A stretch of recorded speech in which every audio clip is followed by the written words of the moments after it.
நெய் மீன் கருவாட்டு குழம்புப்பா. நெய் மீனை நல்லா ஊற வச்சு அரை மணி நேரம் ஊற வச்சு கழுவி எடுத்து வச்சுருக்கேன்.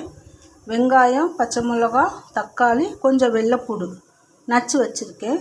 புளி இந்த இருக்குது. இப்போ எப்படி வைக்கிறதுன்னு பார்ப்போம். போட்டிருக்கேன். இப்போ வெங்காயம், தக்காளி போடுவோம். போட்டு வதக்கணும்.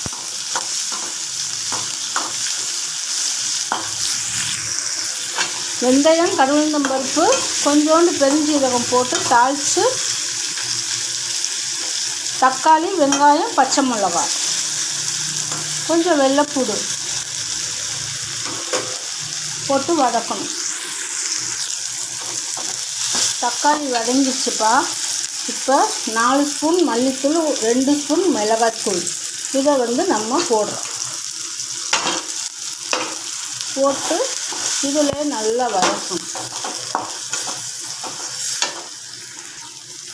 இப்போ கரைச்சி வச்ச புளி தண்ணியை ஊற்று.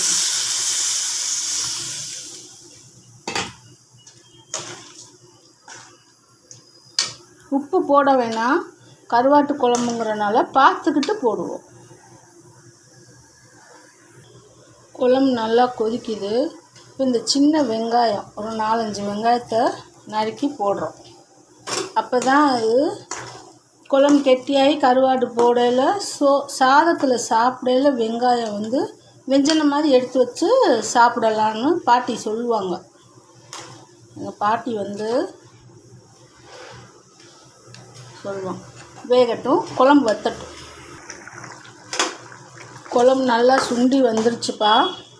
இப்போ இந்த எடுத்து வச்சுருக்க கருவாடை போடுவோம். ஒவ்வொன்றா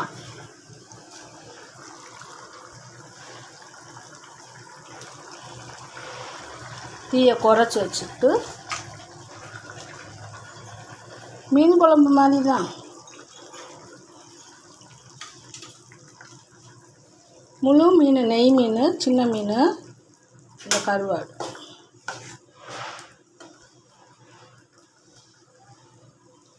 ரெண்டு கொதி கொதிக்கணும். தீயை ஏற்றி விட்டாச்சு, கொதிக்கணும். வேகுதுப்பா, வேகட்டும்.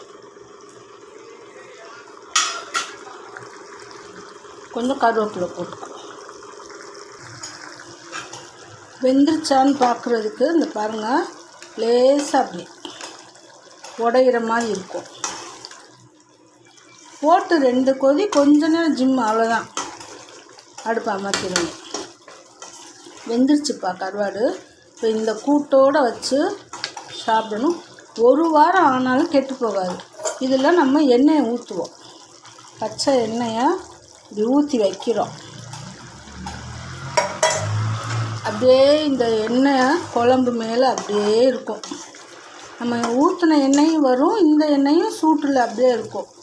இது கெட்டு போக விடாது. குழம்ப நல்லாயிருக்கும். உப்பு நம்ம போடலை, கொஞ்சோண்டு போட்டேன், அவ்வளோதான். உப்பு போடாதீங்க. அந்த கருவாட்டில் இருக்கிறது குழம்புல அப்படியே இறங்கிக்கிறோம். கருவாடு, நெய் மீன் கருவாட்டு குழம்பு. ஷேர் பண்ணுங்கள், லைக் பண்ணுங்கள், சப்ஸ்கிரைப் பண்ணுங்கப்பா.